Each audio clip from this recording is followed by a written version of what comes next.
Hello friends, आज हम सीख रहे हैं हासरस कि हासरस किसे कहते हैं, हासरस की जो डेफिनेशन है वो, और हासरस के बहुत सारे एग्जाम्पल्स। तो हास देखो नाम से स्पष्ट होता है। पहले तो हास का जो स्थायी भाव है वो हास का स्थायी भाव है हंसी, यानी कि जो हमें जो हंस आती है यानी कि हंसी आती है उसे ही हम स्थायी भाव कहते हैं। यानी कि किसी भी वाक्य, किसी भी काव्य, किसी भी पाठक को जो चीज़ पढ़ने में जो हंसी आती है उसे ही है, इसका मतलब है कि उसमें हास्यरस है। इसके अलावा किसी प्रकार का जोक्स हो, किसी प्रकार की शायरी या कोई भी ऐसा एग्जाम्पल जिससे पढ़ने में हमें हंसी यानी कि हंसी आ रही है, या हंस, या हम कहते हैं कि हमें किसी प्रकार की जोकिंग या लाफिंग आ रही है तो उसको हम हास्यरस कहते हैं। हास का मतलब क्या है? ऑब्वियस कि हंसना। इसकी डेफिनेशन क्या होगी? तो इसकी डेफिनेशन होगी कि जब सा हृदय के हृदय में, जो सा हृदय पहले भी इसकी हम चर्चा कर चुके हैं, सा प्लस हृदय मतलब ऐसा हृदय जिसका हृदय सचेत अवस्था में हो, यानी कि जिसका हृदय काम करता हो, इमोशंस, फीलिंग्स, भावनाओं को अच्छे से कदर कर सकता हो, जान सक रहा हो, उसे हम हृदय कहते हैं, सा हृदय कहते हैं। किसी प्रकार का कोमा में ना हो, पागल ना हो, दिवालिया ना हो, उसका जो मन है वो सोई हुई अवस्था में ना हो, तो सा हृदय। जब सा हृदय के हृदय में हंसी नामक स्थायी भाव, अनुभाव, संचारी भाव का संयोग हुआ, जब हासरस की निष्पत्ति होगी या हम कहेंगे हासरस कहलाएगा। अब हम देखते हैं कि हास के एग्जाम्पल, के हासरस के एग्जाम्पल्स हैं वो क्या है एग्जाम्पल्स। तो इसका पहले तो देखो हमें ऐसे एग्जाम्पल्स की ज़रूरत पड़ेगी, ऐसे एग्जाम्पल्स की ज़रूरत पड़ेगी जिसमें हम देखेंगे कि मतलब जो हमें ऐसे काव्य जिसको पढ़ने में क्या आए, हंसी आए। तो इसका एक एग्जाम्पल लिखा है इसमें कि देखो इसमें एक एग्जाम्पल्स है कि मैं महावीर हूँ, पापड़ को तोड़ सकता हूँ। देखो कितनी बचकाना भरी बात की गई इसमें कि कोई बच्चा है या कोई मतलब जो पुरुष है या कोई मतलब इंसान है वो क्या कह रहा है कि मैं महावीर हूँ। किस टाइप का महावीर है? कि वो है पापड़ को तोड़ सकता है। देखो है ना कि हंसी की बात कि मैं महावीर हूँ कि पापड़ को तोड़ सकता हूँ। अब पापड़ को तोड़ना कौन सी बड़ी बात है, ये तो इजी है, बच्चों का काम है, कोई भी तोड़ सकता है। गुस्सा आ जाए तो कागज को मरोड़ सकता हूँ, कितनी इजी बात है। तो हम कहेंगे कि ऐसे वाक्य, ऐसे एग्जाम्पल जिसको पढ़ने पे हमें हंसी आ जाए, यानी कि हास उत्पन्न हो जाए, वहाँ पर हास रस कहलाता है। तो यहाँ पर कोई मतलब पुरुष है वो कहता है मैं महावीर हूँ, फिर कहता है कि ऐसा महावीर हूँ कि मैं पापड़ को तोड़ सकता हूँ, तो इसमें महावीर की तो कोई बात आई नहीं। और कहता है कि मुझे गुस्सा आ जाए तो मैं कागज़ को भी मरोड़ सकता हूँ, इसमें गुस्सा में कौन सा इसने पहाड़ मतलब तोड़ दिया? कागज़ है, नॉर्मल है, कोई भी उसे तोड़ देगा। इसी के जैसा एक भी और एग्जांपल्स है, जब कोई मतलब ऐसा उसकी जो देखने का जो शकल सूरत है या थोड़ा थोड़ा कोई मतलब मोटा तगड़ा होता है, या मतलब हद से ज़्यादा मतलब फैट या मोटा हो जाता है कोई लड़का या मतलब पुरुष या इंसान, तो उसके लिए बच्चे चढ़ाते हैं, तब कहते हैं कि हाथी जैसे देह है, यानी उसका जो शरीर है वो कैसा है? हाथी के जैसा है। देह माने शरीर, हाथी जैसी देह है, गेड़े जैसी खाल। और खाल का कैसा है? वो बहुत मोटा है। आपको बता दें जो गेड़े की जो खाल होती है, स्किन होती है, बड़ी मोटी होती है। तो इसमें मतलब किसी की थोड़ी मतलब मजाक उड़ाया गया है कि गेड़े जैसी खाल, तरबूजी जैसी खोपड़ी। वह देखने में कैसा है? वह इसकी जो खोपड़ी है बड़ी ही मतलब बड़ी है। तरबूजा, तरबूजे, तरबूजे का मतलब है कि जो तरबूज होता है, जो एक फल है खाने का, जिसे हम कलिंदा भी कहते हैं, कलिंदो। तो तरबूजी जैसी खोपड़ी, खरबूजे जैसे गाल, और उसके गाल कितने बड़े बड़े हैं?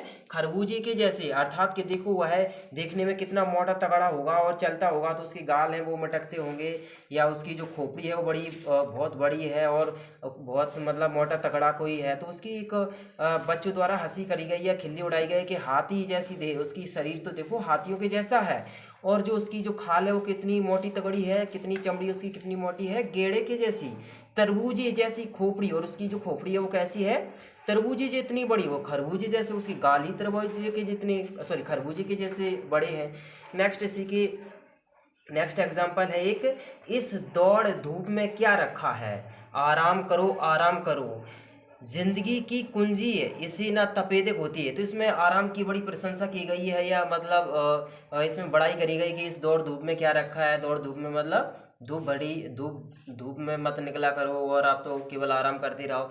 आराम जिंदगी कुंजी। और क्या कहता है कवि कि आराम है वो तो जिंदगी की चाबी है, और आराम इससे न तपेदिक होती है, और आराम करने से क्या नहीं होगा, तपेदिक नहीं। तपेदिक मतलब बीमारी है, एक टीबी है, तो आराम मतलब तपेदिक नहीं होगी। आराम सुधा की एक बूंद तन की दुबला होती है, और आराम करने से सुधा यानी कि अमृत की एक बूंद है जो हमारी जो तन की दुर्बलता है, नहीं दुर्बलता है, उसको नहीं खोने देती। अर्थात हम आराम करते रहें तो उससे मोटे तगड़े बने रहेंगे और हम दुबले नहीं पड़ेंगे। आराम शब्द में राम छिपा है। देखो कोई आलसी है, कितना मक्कार है, मतलब इसमें मतलब उसके व्यंग्य कहा गया कि आराम शब्द में राम छिपा है जो भव बंधन को खोता है। मतलब आराम शब्द के पीछे इसमें जैसे हम आराम लिखें इसमें कि आराम है वो इस टाइप की लिखेगी आ प्लस राम, यानी कि इसमें कोई कह रहा है कि आराम करो, क्योंकि आराम में क्या छिपा है, राम छिपा है, इसलिए हमें कहीं भी राम को ढूंढने की जरूरत नहीं है। आप तो आराम करते रहो, उसी में हमें किसकी प्राप्ति हो रही है, राम की प्राप्ति हो रही है। तो इसमें कितना कोई मतलब हंसी की बात कर रहा है कि राम की प्राप्ति हो रही है। जो भव बंधन को खोता है, और जो कोई भी इस मतलब आराम को खो देगा, अर्थात किसको खो देगा, वो राम को खो देगा। आराम शब्द का ज्ञाता तो बिरला ही योगी होता है। तो जिसने भी आराम शब्द को पहचान लिया, जान लिया, उसका विश्लेषण कर लिया, उसको समझ लिया, वो तो कहा गया है कि किसी कवि के द्वारा कि वो तो बड़ा ही योगी होता है, बड़ा ही बिरला। बिरला का मतलब है कि वो कि रैंडमली उसके जैसा कोई नहीं देखेगा, वो बड़ा ही ज्ञाता है। तो इसमें इसमें थोड़ा हमने इसको स्किप किया था, बड़ा था एग्जाम्पल, इसीलिए हमने ऐसे लिख दिया। नेक्स्ट है कुछ छोटी सी कुछ मोटी सी जैसे हो अचार की बरनी, अक्षर तक का ज्ञान नहीं कहलाती हेड मास्टरनी। इसमें मतलब बताया गया है कि कोई एक लेडी है, बड़ी छोटी सी है और मोटी मोटी सी भी है, और ऐसा लगता है जैसे वह अचार की बरनी हो, और अक्षर तक है। देखिए उसमें ज्ञान नाम की कोई चीज़ नहीं है। ज्ञान कितना है, अक्षर तक का ज्ञान भी नहीं है। और बनी फिरती क्या है कि वह है जैसे सभी की क्या हो, हेडमास्टर नहीं हो। तो इसमें तो वाकई में हंसने वाली बात है कि पहली बात तो उसके देखने का जो हाव भाव है, देखने का है कि देखने में बड़ी छोटी सी है, ठिगनी है, कुछ मोटी सी भी लगती है देखने पर, और ऐसा लगता है जैसे एक अचार की बरनी रखी हो। और कितना ज्ञान कितना है, उसी अक्षर तक का ज्ञान नहीं, बिल्कुल भी ज्ञान नहीं है। और कहलाती क्या है कि मुझसे हेडमास्टर नहीं कहो, हेडमास्टर नहीं कहो। अर्थात हेडमास्टर या हेडमास्टर किसे कहेंगे, हेडमास्टर हम उसे कहते हैं जिसके पास योग्यता हो, उसका पावर हो, उस अच्छे से बच्चों को ट्रीट कर सके। इसी के जैसा एक नेक्स्ट एग्जांपल है हमारा, आओ बच्चों तुम्हें दिखाएं। इसमें एक ऐसी मजाक भरी बात करी गई है, बच्चों के साथ मस्ती करी गई है कि आओ बच्चों तुम्हें दिखाएं झांकी हिंदुस्तान की, कि हिंदुस्तान की झांकी है, या हिंदुस्तान के नज़ारे वो किस टाइप के हैं। क्या कह रहे हैं कि इस कुतिये की पूंछ नहीं है। एक सपोज करो कि एक मतलब एक जानवर है जो कुतिया है, उसकी पूंछ नहीं है, तो इसको बच्चे लोग क्या कह रहे हैं कि कृपा है भगवान की। तो इसमें किसकी कृपा है, जो तो हमारी मतलब ऐसी झांकियाँ कहाँ देखने को मिल रही हैं, हमारे भारत देश, प्यारे भारत देश में ही मिल रही हैं। तो इसमें बच्चों की एक मस्ती भरी बात कही है, तो ये भी हमारा हासरस का एग्जाम्पल्स है। इसके लास्ट है, बंदर ने कहा बंदरिया से। बंदर है वो अपनी फीमेल यानी कि वाइफ से कहता है, अपनी बंदरिया से कहता है, अपनी फ्रेंड से कहता है कि बंदर ने कहा बंदरिया से चलो नहाएं गंगा, कि चलो क्या करिए, गंगा नहाने चले, अर्थात अच्छे से स्नान करने चले, अपन नदी में चलते हैं और अच्छे से डुबकी लगाते हैं, बड़ा ही मज़ा आता है नहाने में उन्हें। तो बंदर ने कहा बंदरिया से चलो नहाएं गंगा। और जी बच्चे हैं, फिर उनका क्या हुआ, तो बच्चों को छोड़ो घर पर होंदो उड़दंगा। और बंदर है बंदरिया से क्या कह रहा है कि बच्चों को छोड़ो घर पर होने दो हुड़दंगा। इसके अलावा एक और एग्जाम्पल है इसी के जैसा कि जब मटक मटक कर चले सेठ सेठानी, जब मटक मटक कर चले सेठ सेठानी, हंसी से लोट पोट हो गए नर नारी। तो यहाँ पर हम देख रहे हैं कि जब मटक मटक कर चले सेठ सेठानी, एक सेठ है बड़ा ही मोटा तगड़ा और उसकी साथ में सेठानी है। तो सेठ और सेठानी चले जा रहे हैं रास्ते से, गली में निकलते हैं। तो वे जिस सेठ और सेठानी किस टाइप के हैं, तो सेठ और सेठानी है उनकी जो मतलब जो धौंध है, ये हम कहें उनकी जो तोंद है बड़ी ही मोटी तगड़ी है। तो जब जैसे ही वे चलते हैं उनकी जो तोंद है वो क्या होता है कि उनके जो घुटने हैं, घुटने से मटक कर क्या हो रही है कि उनके घुटने से मटकती हुई आ रही है और उसकी जो सेठानी है वो भी उसके साथ चल रही है।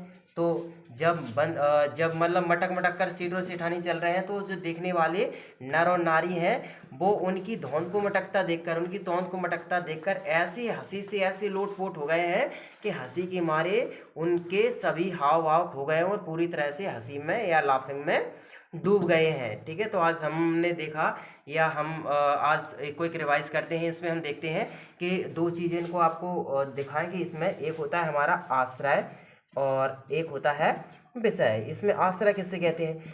जिसके हृदय में स्थायी भाव पैदा होता है वो आश्रय है, जिसके लिए पैदा होता है वो हमारा विषय है। तो हम फर्स्ट ऊपर वाले एग्जाम्पल्स में देखेंगे कि मैं महावीर हूँ, तो इसमें पाठक है, तो पाठकी तो महावीर है, तो किसके हृदय में हंसी जाग रही है? पढ़ने वाले के। अरे देखो कोई मतलब क्या कह रहा है कि मैं इतना महावीर हूँ कि पापड़ को भी तोड़ सकता हूँ, तो किसके हृदय में हंसी जाग रही है? तो हम कहेंगे जो हंसी है वो एक पाठक यानी पढ़ने वाले के हृदय में जाग रही, तो उसको कहेंगे कि वो क्या हो गया, इसका आश्रय। यानी आश्रय कौन हुआ? उसका जो पाठक। अब किसके प्रति जाग रही है? यानी कि कवि के प्रति। कि कवि कह रहा है कि मैं इतना महावीर हूँ, पापड़ को तोड़ सकता हूँ, गुस्सा आ जाए तो कागज को भी मरोड़ सकता हूँ, तो इसलिए ये आश्रय है। और इसका जो लेखन करने वाला कवि है वो इसका कौन हो गया? विषय। इसके अलावा हाथी जैसी देह, उस बच्चे की या पुरुष के बारे में जिसके बारे में इसकी जो वर्णन किया गया है वो हमारा मतलब विषय हो जाएगा। और किसके हृदय में जागा जो हंसी है? वो हमारे हृदय में, क्योंकि हम ही तो पढ़ रहे हैं इसको। पढ़ने वाले को क्या कहते हैं? पाठक। तो हम सब पाठक हो गए और पाठकी को हम आश्रय कहेंगे। इसके अलावा इस दौड़ धूप में क्या रखा, आराम करो आराम करो, तो हम सब फिर इसको पढ़ रहे हैं। तो पाठक, इसके श्रोतागण, पाठकगण, पढ़ने वाले, सुनने वाले या देखने वाले क्या हुई? इसकी आश्रय हुई, जिसके प्रति जाग रही है। किसके प्रति जाग रही है? कवि के प्रति या कविता के प्रति, काव्य के प्रति, तो वो हमारा हो जाएगा विषय। कुछ छोटी सी कुछ मोटी सी। अब इसमें भी हमको पढ़ते हैं तो किसके हृदय में हंसी जागती है? हमारे हृदय में। तो हम हुए आश्रय। किसके लिए जाग रही है? हेडमास्टरनी के प्रति, यानी कि जो अपने आप को हेडमास्टरनी या ऐसी महिला जो अपने आप को हेडमास्टरनी कहला रही है उसके प्रति। आओ बच्चों तुम्हें दिखाएं कुतिया झांकी हिंदुस्तान की, सॉरी, इस कुतिये की पूंछ नहीं है, कृपा है भगवान की। तो किसने पढ़ा? हम सभी ने। तो हम पाठक इसके आश्रय हो गए। और किसके बारे में पढ़ रहे हैं? कुतिया के बारे में, या उस कवि ने जो रचना की उसके बारे में, तो वो विषय हो जाएगा। बंदर ने कहा बंदरिया से चलो नहाए गंगा, तो आप बताओ इसको पढ़ा किसने? हम सभी ने। तो हम सब यानी पाठकगण, इसके पाठकगण हैं वो क्या हो गए? वो हो गए आश्रय। किसके लिए आश्रय? यानी कि जो हंसी किसके लिए जागी? जो जागी है वो बंदर के लिए और बंदरिया के लिए, ये दोनों हो गए इसके विषय। इसके अलावा जब मटक मटक कर चले सेठ सेठानी, हंसी से लोट पोट हो गए नर नारी, तो ये बताओ हंसी किसको आई? किसके हृदय में हंसी आई? नर और नारी। तो ये हो जाएंगे हमारे आश्रय। अब किसके प्रति, यानी कि जो हंसी है जागी तो है नर और नारी के हृदय में, किसके लिए जागी? तो हम कहेंगे सेठ सेठानी। तो सेठ और सेठानी के लिए हमारे हृदय में नर नारी के हृदय में क्या जागी? हंसी जागी। तो ये हमारे फ्रेंड्स, ये रहे हमारे हासरस के एग्जाम्पल्स और इससे जुड़े सारी की सारी जानकारी। यदि आपको थोड़ा सा भी वीडियो पसंद आया हो तो इसको लाइक करें और नहीं तो डिसलाइक करें। Thanks for watching.